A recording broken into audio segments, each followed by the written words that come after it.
सो बच्चों, आज का टॉपिक है कार्बन और उसके यौगिक। मैंने पूछा था आपसे कि जो है कौन सा टॉपिक स्टार्ट करना चाहिए, तो बहुत बच्चों ने कहा कि फिजिक्स का फर्स्ट चैप्टर और बहुतों ने कहा कि कार्बन और उसके यौगिक। तो फिजिक्स का फर्स्ट चैप्टर मैंने इसलिए स्टार्ट नहीं किया क्योंकि उसमें मैं कुछ 3D में आपको समझाना चाहता हूँ अच्छे से, ठीक है। तो वो वीडियो थोड़ा देर से आएगी। कार्बन चैप्टर, देखो ये इकलौता ऐसा चैप्टर है जिसके लिए मैं बिल्कुल हमेशा कहता हूँ कि सिर्फ NCERT पढ़ने से काम नहीं चलेगा। क्यों? क्योंकि NCERT से हम पढ़ेंगे अच्छा खासा, तो IUPAC इन्होंने बिल्कुल नहीं दे रखा है। सिर्फ पद्धति समझाइए कि क्या क्या यूज़ होता है वहाँ। और अगर तो लास्ट ईयर का पेपर देखो बोर्ड का, तो उसमें IUPAC से क्वेश्चन आया हुआ है अच्छे खासा, ठीक है। तो कुछ एक्स्ट्रा पढ़ना पड़ता है इसमें, ठीक है। ये वीडियो पूरा इस चैप्टर को सिर्फ NCERT से जितना पढ़ा जा सकता है सिर्फ उतना मैं पढ़ाऊँगा, और दूसरा वीडियो इससे भी थोड़ा छोटा होगा, ठीक है। ये भी 1 शॉट में ख़त्म कर दूंगा मैं, लेकिन अगला जो वीडियो होगा इससे भी छोटा होगा, मतलब बाहर की क्या चीज़ कवर करनी है बस उसके लिए, ठीक है। तो इसके पार्ट कितने बनेंगे? 2 बनेंगे। सो हम स्टार्ट करते हैं अपना चैप्टर कार्बन और उसके यौगिक, ठीक है। तो सबसे पहले अटेंडेंस स्टार्ट करो अपनी, लाइक करो वीडियो को, जिससे हमें पता चल सके कि कितने बच्चे इसमें इंटरेस्ट दिखा रहे हैं अच्छा खासा, और बताया करो कि हाँ कैसा लगा तुम्हें, ठीक है। स्टार्ट करते हैं अपना चैप्टर कार्बन एवं उसके यौगिक। देखो अपनी NCERT की बुक लेकर बैठो, वरना ऐसे बोरियत आएगी बिल्कुल, ठीक है। जब बुक लेके बैठोगे तो दिखेगा, और दूसरी बार में अगर वीडियो को दोबारा या तीसरा देखो 15 दिन के बाद, तो × 2 की स्पीड में देखा करो, जिससे सब कुछ तुम्हें रिवाइज होता है, मतलब आता है तुम्हें, ठीक है। स्टार्ट करते हैं। देखो सबसे पहले चैप्टर के नाम से स्टार्ट करते हैं। हम करते हैं कार्बन एवं उसके यौगिक। देखो जितनी भी चीज़ें हैं हमारे आसपास, जितनी भी चीज़ें बनी हुई हैं, उन सब में कुछ ना कुछ अंश है किसका? कार्बन का, ठीक है। तो कार्बन का अंश है हर चीज़ में, तो कार्बन हमारे लिए बहुत ज़्यादा ज़रूरी चीज़ है। अब कहते हैं कोयले में कार्बन होता है, तो यह कार्बन का रंग काला हुआ? नहीं, एक रूप है उसका, ठीक है। ग्रेफाइट भी होता है, ग्रेफाइट भी ब्लैक होता है, लेकिन क्या हीरे में भी कहते हैं क्या? कार्बन। तो क्या उसका रंग ऐसा हुआ ब्लैक? नहीं, इसके बहुत सारे अपवाद भी हैं, तो मैं अभी समझाता हूँ धीरे धीरे। ध्यान से जरा समझो जल्दी से आप, ठीक है। आओ जल्दी से नीचे। देखो अगर हम पहले पैराग्राफ में देखें तो इन्होंने हमें समझाया है कि भूपर्वटी मतलब हमारी जो धरती है और वायुमंडल है, उसमें कितना बहुत ज़्यादा ठीक ठीक मात्रा है, लेकिन कम है। इस मात्रा में क्या उपस्थित है? कार्बन, ठीक है। और कार्बन में क्या, कार्बन कैसे सीधे सीधे थोड़ी उपस्थित होगा, बहुत सारे उसके क्या मिलते हैं हमें? अयस्क मिलते हैं, खनिज भी मिलते हैं, ठीक है। तो हम क्या करते हैं, अब जितने भी खनिज हैं, जैसे कार्बोनेट का हो गया, हाइड्रोजन कार्बोनेट का हो गया, कोयला हो गया, पेट्रोलियम हो गया, ये सब कहाँ मिलते हैं हमें? धरती के अंदर जो मिलते हैं। तो इसमें कितना होता है? ज़्यादा 0.02%। हाँ ये देखो यहाँ पर है 0.02% कार्बन, मतलब इतना कम कार्बन है इन चीज़ों में। तो प्योर कार्बन तो क्या ही हो, ठीक है। और अगर हम कार्बन डाइऑक्साइड जो हमारे नेचर में है, इसमें कितना है? 0.03%, ठीक है। इतना जरा सा कार्बन है और पूरी एक केमिस्ट्री बना के रखता है। अभी 11th में आओगे तो कार्बनिक रसायन एक पूरी बुक है अच्छी खासी, ठीक है। कार्बनिक रसायन पढ़ना पड़ेगा तुम्हें, इतनी जरा सी चीज़ और कितना कुछ तुम्हें समझाएगी है, ठीक है। अब आगे चलते हैं, इससे ज़्यादा कोई क्वेश्चन वगैरह नहीं आएगा, ये सिर्फ समझने की चाहिए चैप्टर में क्या क्या है, ठीक है। अब नीचे आओ, ये देखो ये 4 के 4 सूत्र तुमने पढ़े होंगे, इनके गलनांक और गुणनांक ध्यान रखना है, अभी नहीं लेकिन आगे बहुत काम आएंगे, ठीक है। एसिटिक एसिड CH3COOH और क्लोरोफॉर्म CHCl3, एथेनॉल, इन सबके सूत्र याद रखो, रिएक्शन पूछ लेता है। अब देखो यहाँ कुछ चीज़ मैं तुम्हें समझाना चाहता हूँ, क्या? अब जैसे आयनिक यौगिक होते हैं, आयनिक यौगिक तो पता है ना क्या होते हैं, ठीक है। आयनिक यौगिक होते हैं, इसके जो क्वथनांक और गलनांक जो होते हैं उन दोनों में बहुत ज़्यादा फर्क होता है, ठीक है। अब कुछ आयनिक यौगिक इन्होंने दे रखे हैं, ये एसिटिक एसिड है, क्लोरोफॉर्म है, एथेनॉल है, मेथेन है, क्या है? आयनिक यौगिक। अब देखो इसका गलनांक कितना है? 290, और क्वथनांक कितना है? 391। तो इनमें बहुत ज़्यादा फर्क होता है। ये पूरा यही समझाना चाह रहे हैं इन पैराग्राफ के अंदर, ठीक है। अब इन्होंने एक चीज़ और समझाई है यहाँ, क्या? इनके बीच कोई आकर्षण का बल नहीं होता। मतलब क्या? आयनिक यौगिक है तो क्या आयन होंगे, ना कोई आकर्षण ना कोई प्रतिकर्षण, आयन्स का एक्सचेंज होगा इसमें। अब देखो एक चीज़ और कि विद्युत में क्या प्रभाव दिखाते हैं, तो ये विद्युत के क्या होते हैं? कुचालक है। अगर तुमसे पूछा जाए कि एसिडिक एसिड विद्युत का क्या प्रकृति है उसकी, तो क्या लिखोगे? विद्युत का कुचालक है, ठीक है। ये सामान्य क्वेश्चन है बिल्कुल। अब आते हैं इसके लेवल के क्वेश्चन पे, ठीक है। आओ नीचे यहाँ, अब यहाँ से केमिस्ट्री स्टार्ट होती है, ठीक है, इसलिए केमिस्ट्री स्टार्ट करते हैं सबसे पहले चैप्टर मैं चाहता हूँ कि एक ही चैप्टर हो तुम्हारे पास, वो क्या है, आवर्त सारणी। जब वो पढ़ी होती है तो उसमें आपको परमाणु संख्या पता होती है, द्रव्यमान पता होते हैं, सब कुछ पता होते हैं। अब देखो हाइड्रोजन के 2 परमाणु हैं, ठीक है, और हाइड्रोजन का मिलकर क्या, इन दोनों को मिलकर क्या बनेगा, एक अणु बनेगा। तो देखो इनने एक इलेक्ट्रॉन ये और एक इलेक्ट्रॉन ये, जब ये आपस में साझेदारी कर लेते हैं, मतलब दोस्ती कर लेते हैं, तो क्या बन जाता है, एक अणु बन जाता है, मतलब एक बॉन्ड भी बन जाता है, ठीक है, बंध। ठीक है, अगर उदाहरण इसका ऐसे देखो, ये 2 दोस्त हैं, मतलब 2 लोग हैं, अगर ये दोनों दोस्त बन जाए तो क्या हो जाएगा, इनके बीच क्या हो जाएगा, एक रिलेशन बन जाएगा। वो रिलेशन क्या हो गया, दोस्ती का। तो ऐसी क्या है, इनके बीच में क्या हो गया, एक बंध बन गया, जिससे क्या बन गया, परमाणु से अणु बन गए। ठीक है, आगे चलो। क्लोरीन परमाणु संख्या याद रखना 17, मैंने अंडरलाइन कर दी है, इसीलिए ये इंपॉर्टेंट क्वेश्चन 1 नंबर में पूछ लेते हैं बोर्ड में। ठीक है, आगे आओ। ठीक है, अब ये KLM यानी तुमने पढ़ा होगा अच्छा खासा, कैसे कैसे पढ़ते हैं 9th क्लास में। यहाँ तुम क्या याद रखो, ऑक्सीजन की परमाणु संख्या कितनी होती है, 8 होती है। या ऑक्सीजन, क्लोरीन, फ्लोरीन, ये सब कुछ याद करने वाले होते हैं। ठीक है, ये मैं अगली वीडियो में जब आपको IUPAC बताऊंगा ना, तो इंपॉर्टेंट बता दूंगा। ठीक है, आगे आओ। ये देखो स्ट्रक्चर दे रखेंगे, थोड़ा कुछ नहीं, बहुत आसान है ये। 3D वीडियो होती तो मैं तुम्हें बनाकर दिखाता। ठीक है, यहाँ देखो, अब हमारे पास सबसे पहला यौगिक होता है जिसे हमें पढ़ना होता है, वो क्या है, अमोनिया और मीथेन। अमोनिया का सूत्र सबको पता होगा, NH3 होता है। ठीक है, अब देखो मीथेन क्या होता है, मीथेन भी एक कार्बन का यौगिक है, CH4 फॉर्मूला होता है, कार्बन से बना हुआ है, अच्छा तो दिख रहा है कार्बन है। ठीक है, अब देखो ईंधन के रूप में इसका उपयोग कैसे होता है, इस पर क्वेश्चन आया हुआ है, इसलिए मैं समझा रहा हूँ। ठीक है, क्या, अब जैसे CNG है, क्यों यूज़ हो रहा है, ये पढ़ा होगा लास्ट चैप्टर में। लोग आजकल पेट्रोल छोड़ रहे हैं, CNG यूज़ कर रहे हैं, CNG बसेस दिल्ली में चालू हो गई हैं। ये सब क्या है, ये क्यों हो रहा है, ताकि कोई कॉस्ट ना आए। ठीक है, जब कॉस्ट नहीं आएगी, प्रदूषण नहीं होगा कोई, तो क्या होगा, हमें फ़ायदा होगा। तो CNG की फुल फॉर्म पूछ देता है, इसे हिंदी में क्या बोलते हैं हम, संपीड़ित प्राकृतिक गैस। ठीक है, कार्बन का एक वो बोल सकते हैं वैसे घटक टाइप भी। ठीक है, हाइड्रोजन की संयोजकता कितनी होती है, याद रखना हमेशा 1 होती है, मैंने अंडरलाइन कर दिया है। अब देखो सहसंयोजी बंध क्या होते हैं, 2 परमाणुओं के बीच, ठीक है, 2 परमाणु ले लो कोई से भी, ठीक है, उनके बीच जो साझेदारी करके जो बंध बनने हैं वो क्या हुए, सहसंयोजी बंध। मतलब अभी हमने ऊपर देखा 2 दोस्त वाली कहानी बताई थी कि 2 दोस्त हैं आपस में मिले तो क्या हुआ, एक बॉन्ड बना। तो बॉन्ड कौन सा हुआ, सहसंयोजी आबंध। वो जुड़ के बंध कौन सा बना, सहसंयोजी आबंध। ठीक है, तो जितने भी ये जो होते हैं सहसंयोजी आबंध वाले परमाणु, इसमें याद रखना इनका जो अंतराणुक बल होता है वो कैसा होता है, दुर्बल होता है। और दुर्बल होने के कारण क्या होता है, ये इसके क्वथनांक और गलनांक हमेशा कम ही होते हैं। ठीक है, आगे चलते हैं। कार्बन के अपर रूप, यह 2 नंबर का क्वेश्चन आता है अच्छा खासा। यहाँ याद रखो हीरा ग्रेफाइट बचपन से पढ़ते आ रहे हो। इसमें एक चीज़ ऐड करते हैं, बंकमिस्टर फुलरेन। ठीक है, कार्बन की 60 संरचना होती है, ठीक है, C60 बंकमिस्टर फुलरेन।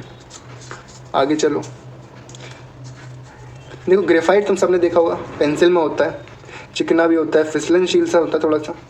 ठीक है, तो क्या है ग्रेफाइट पे क्वेश्चन बहुत फंसता है अच्छा खासा, बच्चे इस पर बहुत बहस भी करते हैं, टीचर भी काफ़ी बोलते हैं कि क्या, कि मतलब ग्रेफाइट के अंदर करंट पास कराया जा सकता है क्या नहीं। मुझसे बहुत बच्चों ने पूछा है, मैंने हमेशा ये समझाता है हाँ करंट पास करा सकते हैं, लेकिन इतना ज़्यादा करंट नहीं होता है कि वो तुम्हें उड़ा दे। मतलब ये है कि तुम अगर पेंसिल की नोक लो और उसे बिजली के बोर्ड में लगाओ तो तुम्हें झटका लगेगा, लेकिन इतना झटका नहीं लगेगा कि तुम तुरंत प्यारे हो जाओ। तार वाला झटका नहीं है। ठीक है, होता है, सुचालक होता है, इसीलिए ये होता है। ठीक है, कंडीशन इसमें दोनों होती हैं। आजकल लोकल भी चल रहे हैं, कुछ मिक्सचर हो रहा है, जरूरी थोड़ी प्योर पेंसिल ग्रेफाइट की बन रही है। ठीक है, तो इस तरह की बात होती है। कुछ बच्चे प्रैक्टिकल करने लगते हैं, ऐसा प्रैक्टिकल वगैरह मत कर लेना कि हाँ बिजली के बोर्ड में लगाने लगो। आगे चलो एरा। हाँ, कुछ बच्चे पूछ रहे थे भैया ये नाम कैसा है, बकमिंस्टर फुलरेन। तो देखो यहाँ ये समझाया है इन्होंने कि क्या, एक अमेरिकी आर्किटेक्ट था जिसने ये पूरा डिज़ाइन दिया था, उसकी वजह से इसका नाम क्या रखा गया था, बकमिंस्टर फुलरेन रखा गया था। अब हम संतृप्त और असंतृप्त यौगिक की बात करते हैं, इसकी परिभाषा बहुत आती है। देखो संतृप्त यौगिक क्या होते हैं, संतृप्त यौगिक वो होते हैं जो हमेशा सिर्फ एक कलबंध मतलब सिंगल बॉन्ड से जुड़े होते हैं, और जो डबल या ट्रिपल से जुड़े होते हैं वो असंतृप्त। देखो मैंने अंडरलाइन किया है, संतृप्त यौगिक और असंतृप्त यौगिक। संतृप्त कौन से हुए, जो सिंगल बॉन्ड से जुड़े हुए हैं, और असंतृप्त मतलब जो डबल या ट्रिपल बॉन्ड से जुड़े हुए हैं। ठीक है, अब देखो एक और चीज़ है इसमें, श्रृंखलन का गुण मतलब चेन जो बनती है। ठीक है, या UPSC में आपको समझाएंगे, मतलब बता रहा था ना स्टार्टिंग में कि इन्होंने क्या किया, इन्होंने दिया तो है, समझाया भी है, लेकिन IUPAC नहीं दिया इन्होंने कि हाँ क्या IUPAC नाम कैसे लिखते हैं इसका, सिर्फ खासियत दी है क्या क्या होती है। देखो कार्बन की संयोजकता कितनी होती है, 4 होती है। ठीक है, 4 परमाणु रिएक्ट करते हैं। अच्छा, कार्बन के बहुत सारे स्ट्रक्चर बनाए होंगे 9th क्लास में। ठीक है, अब एक और चीज़ यहाँ समझो, यूरिया सबसे पहले खोजा हुआ यौगिक है यूरिया, हमेशा याद रखना, क्वेश्चन आता है बिल्कुल। ठीक है, कौन सा सिद्धांत था? जैव शक्ति सिद्धांत की बात हुई थी, अच्छा खासा। ठीक है, ये सब सिद्धांत एक आध नंबर में पूछ लेता है, ये सब क्वेश्चन बैंक जो पढ़ते हैं आपने उसमें भी देखा होगा। अब देखो, ये नीचे संतृप्त और असंतृप्त कार्बन के यौगिक दे रखे हैं, परिभाषा मैंने ऊपर बता दी। ठीक है, अब एक उदाहरण लेते हैं। कार्बन और हाइड्रोजन से बनने वाला एक यौगिक ले लिया, क्या? एथेन। एथेन में क्या है? कार्बन भी है और हाइड्रोजन भी है। फॉर्मूला क्या है? C2H6। अब देखो इसका करना क्या है, हमें इसे समझाएंगे कि कैसे ये संतृप्त है। अब देखो, कार्बन के दो यौगिकों को सिंगल बॉन्ड से जोड़ो और हाइड्रोजन को भी सिंगल बॉन्ड से जोड़ो, तो क्या ये सिंगल बॉन्ड से जोड़ेंगे, पूरी वैलेंसी हो जाएगी सबकी, और क्या होगा? एक स्ट्रक्चर बन जाएगा। देखो इन्होंने क्या करा, कार्बन और कार्बन को एक साथ रख दिया। अब आगे देखो, ये देखो दो कार्बन, ये सब चारों तरफ क्या है? सिंगल बॉन्ड है। तो फिर ये कौन सा यौगिक है? संतृप्त यौगिक है। ठीक है, और इसकी बिंदु संरचना तो ये देखो, सबने आपस में क्या साझा कर लिया, इलेक्ट्रॉन बॉन्ड बना लिया, तो क्या बन गया? बंध बन गया। कौन सा बंध है? सह संयोजक बंध। ठीक है, आगे आओ। अब एक चीज़ हमेशा याद रखो इसमें, संतृप्त यौगिक जो होते हैं, जो मतलब ऐसे बॉन्ड बनाते हैं, वो इतने ज़्यादा अभिक्रियाशील नहीं होते, मतलब इतने ज़्यादा रिएक्टिव नहीं होते, कम क्रियाशील होते। देखो मैंने यहाँ अंडरलाइन किया है नीचे शायद कहीं, हाँ ये रहा। सामान्यतः ये यौगिक अधिक अभिक्रियाशील नहीं होते। ठीक है, अब और देखो, ठीक है, जैसे C2H4 हो गया, एथीन वगैरह, ये इसके उदाहरण हैं। कितने भी उदाहरण ले सकते हो, ये उदाहरण में क्या है। ठीक है, एथाइन लिया इन्होंने, C2H2। अब देखो श्रृंखलाएं, शाखाएं, वलय, ये सब क्या है? IUPAC का ही तो स्ट्रक्चर है, मटेरियल है बिल्कुल। जैसे सीमेंट से स्टार्ट करते हैं घर बनाना, तो क्या उसमें डालते हैं पत्थर, रेता वगैरह, तो क्या तुम्हें रेता वगैरह सब दे दिया, ये नहीं बताया कि इससे सीमेंट बनाना है। ठीक है, आगे आओ। ये देखो मेथेन का सूत्र, ये संरचना खोलेंगे कैसे? सिंगल बॉन्ड से खोलना स्टार्ट कर दो और क्या बढ़ाते जाओ, इधर एक और इधर दो, क्या यहाँ पे क्या आ गया? 2 आ गया, यहाँ 2 बढ़ाया तो कितना आ गया? 6, C2H6। ऐसे ही क्या होती है, इसकी चेन स्टार्ट होती है। ठीक है, जब हम इसे आराम से पढ़ते हैं चैप्टर को, तो क्या एक टॉपिक होता है, तो पूरे को हम एक तरीके से अच्छे से लिखते हैं, फिर नाम बताते हैं। ठीक है, ये क्या है? रिवीजन। ठीक है, आगे चलो। Methane, ethane, propane, butane, pentane, hexane, heptane, ऐसी तो 10 तक याद रखते हैं ज़्यादातर हाई स्कूल के लेवल से। तो ठीक है, आगे चल के थोड़ा आता है बड़ा। ठीक है, कभी पूछ लेता है इसकी कंकाल संरचना बनाई, तो कंकाल मतलब ऐसे ही बनता रहता है ना, तो क्या एक कंकाल का स्ट्रक्चर ले लेता है। ठीक है, तो कंकाल कभी बोल दे तो कन्फ्यूज़ मत होना। नीचे आओ, ये देखो इन्होंने क्या और बड़ा कर दिया, करते जाओ, हमें क्या करना है, सिर्फ लगाते जाना उस पर। अब एक क्वेश्चन पूछ लेता है कभी कभी कि समावयन क्या कहलाता है। ठीक है, अब देखो दो संरचनाएं ली हमने, ये देखो ऊपर से देख लो, ये और ये दोनों का सूत्र क्या है? C4H10। ये भी C4H10 है और ये भी C4H10 है। ठीक है, अब देखो इनके स्ट्रक्चर हमने अलग अलग बनाए हैं।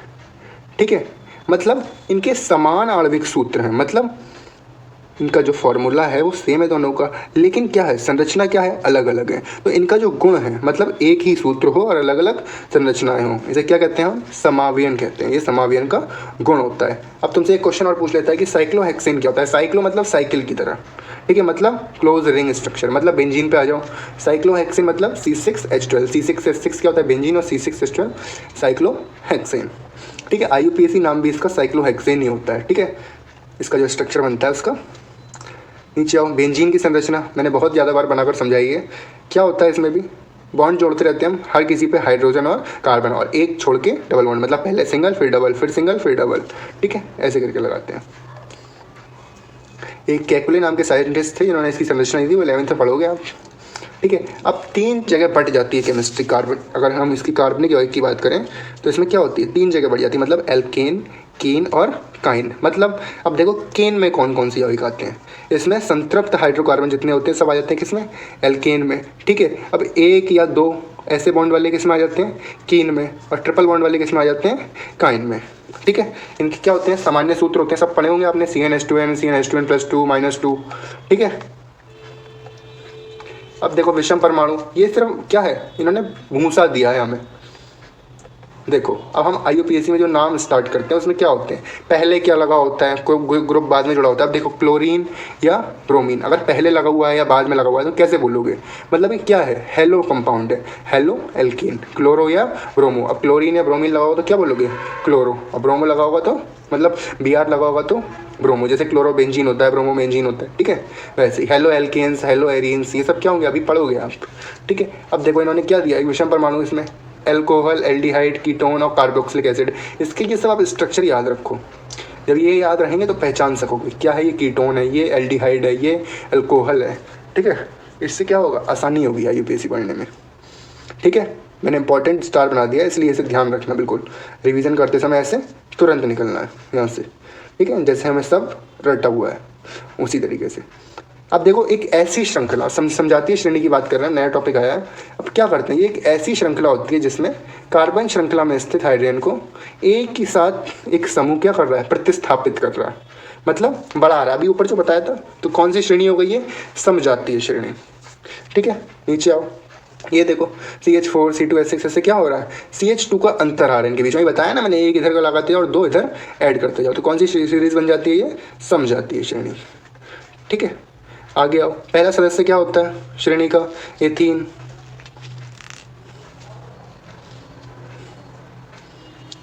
कौन सी श्रेणी का होता है एथीन, ये बताओ पहले आप। एक क्वेश्चन है आप सभी के लिए, श्रेणी तो बहुत होती है, एल्केन, एल्कीन, एल्काइन, तो केन श्रेणी का और काइन श्रेणी का, तीनों के एक एक सदस्य का नाम बताओ।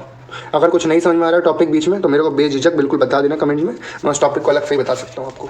ठीक है, आगे चलो, ये देखो इन्होंने यहाँ दे रखा है, मैंने यहीं से क्वेश्चन पूछा था आपसे, आंसर नहीं पता तो बता देता हूँ मैं यहीं पे। ये देखो एथेन इन्होंने क्या लगा रखा है यहाँ, कौन सी श्रेणी का है ये, एथीन श्रेणी का पहला सदस्य, किसका, एल्कीन का।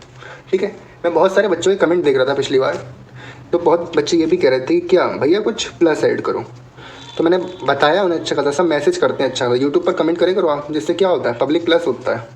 ठीक है, और बच्चों को भी फ़ायदा हो सकता है, मतलब आप जैसे क्वेश्चन और कोई पूछ रहा है तो उसे हो जाता है, मेरे को डायरेक्ट मैसेज करता है, मेल करते हो तुम। ठीक है, नीचे आओ, कार्बनिक यौगिक की नाम पद्धति तो हम आपको तभी समझाएंगे जब हम क्या समझाएंगे, IUPAC। अब देखो haloalkanes, alcohol, aldehyde, ketone, carboxylic acid, alkene, alkyne, ये सारे एक एक चैप्टर हैं 11th और 12th की ऑर्गेनिक केमिस्ट्री के, मतलब कार्बनिक रसायन के। हेलो एल्केन पहला चैप्टर है हेलो एरीन्स के साथ, अल्कोहल अलग चैप्टर है, एल्डिहाइड, कीटोन, कार्बोक्सिलिक एसिड अलग है, एल्कीन, एल्काइन अलग है। ठीक है, तो ये सब क्या है, एक चैप्टर है। तो यहाँ से क्या करो आप, पूर्व लग्न और अनुलग्न क्या क्या हो सकते हैं, मतलब क्लोरो, ब्रोमो, ये सब तो है ना। ये देखो जो पहले लगा वो क्या हुआ, पूर्व लग्न, और जो बाद में लगा वो अनुलग्न हो सकता है। अनुलग्न मतलब जो बाद में लगा, देखो ऑल, प्रोपेनॉल लगा ना, OH ग्रुप जुड़ा है बाद में, Br जुड़ा है Cl। देखो यहाँ एक तरीके से इसका IUPAC नाम बन गया, मतलब ये स्ट्रक्चर मिला है हमें और इसका नाम हम बता रहे हैं, तो ये क्या है, IUPAC नेम ही तो है इसका, मतलब इन्होंने बता दिया और हमें ये भी नहीं बताया कि हम कर क्या रहे हैं। ठीक है, उदाहरण लिखा है ऊपर, ये तो लिखा है इसका IUPAC नाम है ये।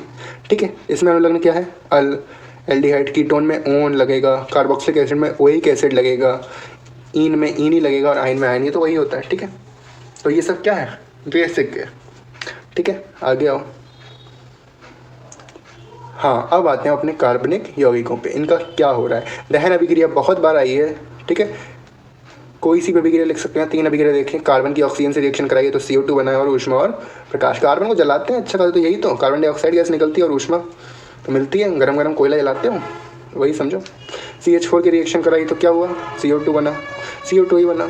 ठीक है, यहाँ पे भी ये देखो CH3 CH2OH, बच्चे कंफ्यूज हो जाते हैं, समझ तो कंफ्यूज, जोड़ो इसे, C2 कार्बन कितने हैं, 2, हाइड्रोजन 5, C2H5OH, एथिल अल्कोहल है ये। ठीक है, आगे आओ।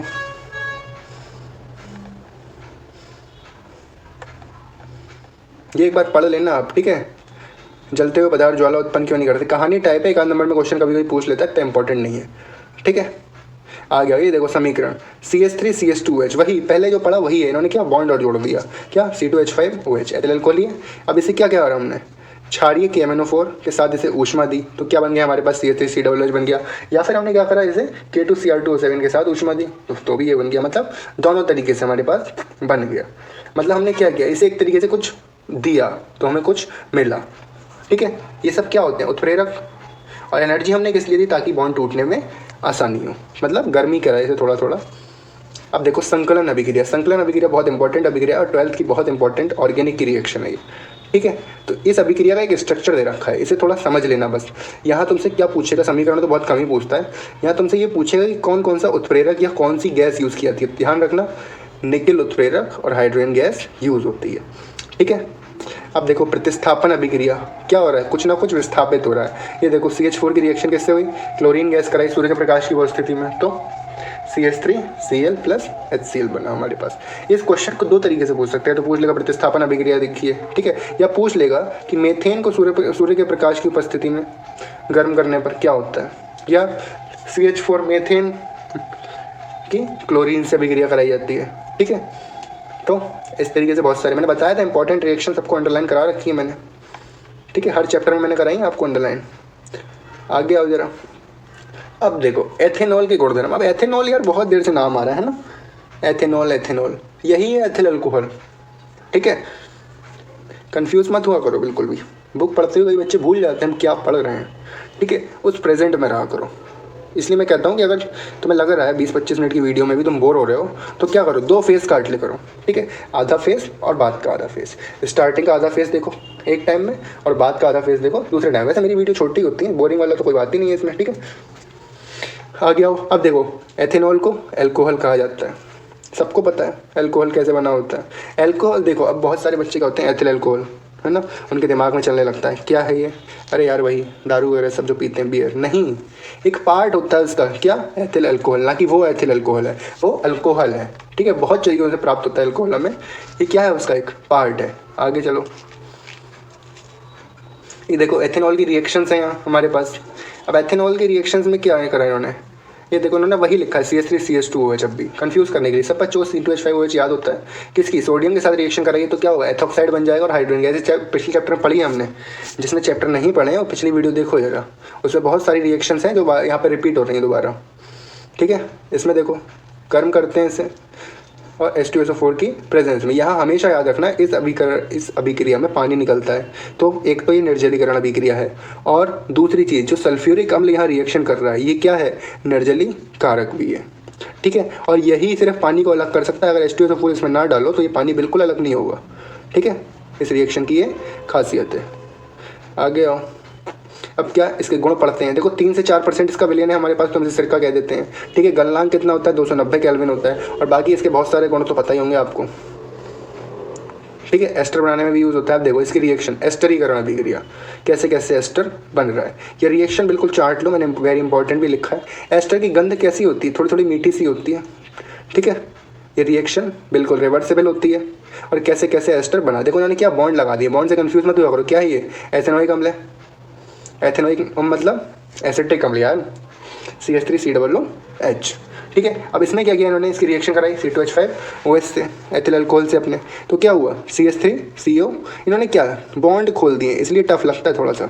अगर बॉन्ड को जोड़ दिया जाए तो क्या एस्टर का सीधे सीधे सूत्र बन जाता है और पानी अलग हो गया, ठीक है। इसे निर्जलीकरण में भी हम लिख सकते हैं, क्यों, क्योंकि पानी निकलता है इसमें भी। निर्जलीकरण मतलब निर्जल, जिससे पानी अलग हो जाए, ठीक है। अब देखो क्षार के साथ इसकी अभिक्रिया कराते हैं तो क्या होता है हमारे पास, CH3COONA, मतलब क्या बना, सोडियम एथेनोइड या फिर सोडियम एसीटेट। एथेनोइड इसका नाम 11th में पढ़ोगे आप। एथेनोइड में क्या फ़र्क है, ये बिल्कुल एसीटेट ही होता है एक तरीके से, ठीक है। पहले नाम इसका एथेनोइड था, बाद में इसका नाम एसीटेट पड़ा है, ठीक है। अब एक क्षार ले लिया हमने, क्या, NaOH, उसके साथ रिएक्शन कराने लगे। पहले क्या होता था, जब नगीन प्रकाशन की बुक चलती थी तो पूरा एक विधि आती थी कि क्या एथिल अल्कोहल की बनाने की विधि, गुण तथा उपयोग लिखिए, ऐसे करके, ठीक है। तो बहुत अच्छे से पढ़ते थे बच्चे, अब कोई नहीं पढ़ता, क्या छोटा सा दे रखा है, अरे प्रयोगशाला विधि का डायग्राम वगैरह सब पढ़ते थे, ठीक है। आगे अब देखो ये रिएक्शंस दो, कार्बोनेट और हाइड्रोजन कार्बोनेट, पिछले चैप्टर में समझाई थी इसकी रिएक्शंस तुम्हें, ठीक है, कैसे कैसे बनता है। जो स्टार लगी रिएक्शन है इन्हें ना अलग करके लिख लो, ये तुम्हारे लिए बहुत फायदेमंद चीज़ है, ठीक है। अब देखो साबुन तथा अपमार्जक के बारे में। साबुन सबको पता है, ये मतलब क्या, नाम नहाते हैं, ये करते हैं। मिसेल पर टिप्पणी लिखिए, मिसेल के बारे में ये बताइए वो बताइए, बहुत ज़्यादा आता है मिसेल के बारे में। देखो ये पैराग्राफ पढ़ लो पूरा मिसेल का, ठीक है। इसकी सिर्फ ऊपर की 2 लाइन सिर्फ पढ़नी है, समझ में आ जाए तो बिल्कुल अच्छे से याद रखना, और नहीं आए तो मेरे को कमेंट करना भैया मिसेल समझ में नहीं आया, क्योंकि मैं तुम्हारा दिमाग देखना चाहता हूँ इन 2 लाइन से तुम कितना समझ पा रहे हो, वरना मैं अगले में उसे ऐड कर दूंगा, ठीक है। आगे आओ। देखो अपमार्जक, साबुन के साथ हमने क्या, अपमार्जक। साबुन क्या होते हैं, पोटेशियम स्टेरेट, सोडियम स्टेरेट, ठीक है, यही तो होते हैं। अब अपमार्जक ये क्या होती है, इनकी श्रृंखला जो होती है, मतलब चेन जो बनती है इसकी स्ट्रक्चर में थोड़ी सी लंबी होती है, ठीक है, कार्बन की होती है, ऐसा नहीं कि लवण होती है। ये क्या होते हैं, अमोनियम लवण होते हैं, इसमें ना वैसा होता है हमारा साबुन जैसा नहीं होता, लेकिन इसे क्या होता है, इसका यूज़ हम कहाँ करते हैं, कपड़े धोने की जितनी चीज़ें होती हैं उन सब में, शैम्पू में भी थोड़ा बहुत इसका यूज़ होता है, क्या जो मतलब हार्ड वाटर होता है उसमें इसका यूज़ होता है। ठीक है, तो ये क्या है, अपमार्जक का काम है। अब देखो एक बात बताओ, जैसे कभी तुम नहा रहे हो, ठीक है, और तुमने फील किया हो कि यार साबुन में झाग बन ही नहीं रहा बिल्कुल भी, ठीक है, तो क्या हो रहा है, मतलब तुम थोड़ा कठोर जल यूज़ कर रहे हो, या फिर तुम्हारा साबुन ऐसा है जिसमें कैल्शियम और मैग्नीशियम रिएक्शन नहीं कर रहे हैं। ठीक है, और इसमें बहुत सारे क्वेश्चंस होते हैं बच्चों के चैप्टर में, तो अगर तुम्हारा भी कोई क्वेश्चन है ऐसा जिसका आंसर तुम नहीं समझ पा रहे हो, या तुम्हें पूरे उसमें कोई डाउट आया तो मेरे से पूछो। ये चैप्टर क्या है, IUPAC के नाम पे ही बस बदनाम है चैप्टर, ही बाकी कुछ नहीं है इसमें। ठीक है, थोड़ा बोरिंग लगता है ये, लेकिन बोरिंग बिल्कुल नहीं लगेगा, बुक लेके दिमाग लगा के बैठो। सिर्फ अच्छा उसी दिन लगता है जिस दिन पेपर होता है, उससे पिछले दिन। ठीक है, उस दिन हर कोई यही चाहता है कि 20 मिनट के अंदर या 20-25 मिनट के अंदर हमें पूरा रिव्यू मिल जाए, कहीं से रिवीजन मिल जाए। आगे देखो चैप्टर ख़त्म हो गया हमारा। ठीक है, इतना ही था। अब देखो क्विक इसका रिव्यू देखो, तो हमने क्या पढ़ा, स्टार्टिंग से सिर्फ कार्बन की खासियत पढ़ी, फिर गुणधर्म पढ़े, और फिर कैसे कैसे कार्बन रिएक्शन करता है, किसकी संयोजकता कितनी है, क्या है। अब कार्बन की हमने बहुत सारी खासियत पढ़ी, कार्बन कैसा होता है, कार्बन को हम कभी कभी कहते हैं कि ये सर्वतोमुखी होता है। ठीक है, पढ़ा होगा आपने भी कहीं अपनी किताब में कि कार्बन कैसा होता है, सर्वतोमुखी। ठीक है, अब कैसे कैसे कौन रिएक्शन कर रहा है। ठीक है, अब तुम्हारा जो भी डाउट है मेरे को कमेंट करो, और अगर अच्छा लग रहा है बताओ मेरे को। ठीक है, और लाइक करो, बिल्कुल लाइक करने से तो पता चलेगा तुम्हारी अटेंडेंस कितनी रह रही है एक वीडियो में। ठीक है, और कम से कम 15 दिन में एक बार वीडियो देखा करो। ठीक है, इससे क्या होगा, तुम्हारा रिवीजन तुम्हारे दिमाग में रहेगा सब कुछ। और खुद बिना वीडियो कैसे रिवीजन करोगे, बुक खोलो, जो जो मैंने अंडरलाइन करे वो तुम्हें बिना उसके देखने चाहिए अंडरलाइन के, तो क्या होगा, जिससे पता चलेगा कि हाँ तुम्हारी कितनी तैयारी है। और अगली वीडियो में किस पर बनाऊँ ये तुम जल्दी से मेरे को कमेंट करके बताओ। ठीक है, फिजिक्स का फर्स्ट चैप्टर या फिर केमिस्ट्री का बचा हुआ चैप्टर धातु अथवा अधातु। ठीक है, ये आप सबके ऊपर है, मैं भी कमेंट सेक्शन में भी डाल दूंगा कि अगली वीडियो किस पर होनी चाहिए। ठीक है, मेरे को बताओ, और घर पर रहो, अपना ख्याल रखो। हाँ, एग्ज़ाम्स के बारे में मेरे से बहुत बच्चे क्वेश्चन पूछ रहे थे कि भैया एग्ज़ाम होगा या नहीं इस बार, शायद पोस्टपोन हो सकता है, CBSE का वो हो गया, पोस्टपोन तो हो ही गया, मतलब कैंसिल हो सकता है। तो क्या होगा, देखो एग्ज़ाम का तो ऐसा है कि मुश्किल है कि हो। ठीक है, लेकिन तैयारी आपको करनी पड़ेगी बिल्कुल, क्योंकि तैयारी करी हुई कहीं जाएगी थोड़ी। लेकिन हाँ मुश्किल है, लेकिन 15 मई के बाद ही बता सकते हैं कि हाँ एग्ज़ाम पे क्या होगा। लेकिन फिर क्या होगा, तुम्हारा भी टाइम बहुत ज़्यादा वेस्ट हो जाएगा। इसलिए क्या, अपनी तैयारी पूरी रखो, और ऐसे तुम्हारे जितने भी क्वेश्चन है एग्ज़ाम क्या ये वो, ठीक है, कमेंट सेक्शन में पूछो, फ्री टाइम में मैं आपको जवाब देता हूँ। और मेल कम किया करो, ठीक है, मेल की जगह सीधे कमेंट किया करो। ठीक है, नेक्स्ट वीडियो में मिलते हैं आपसे।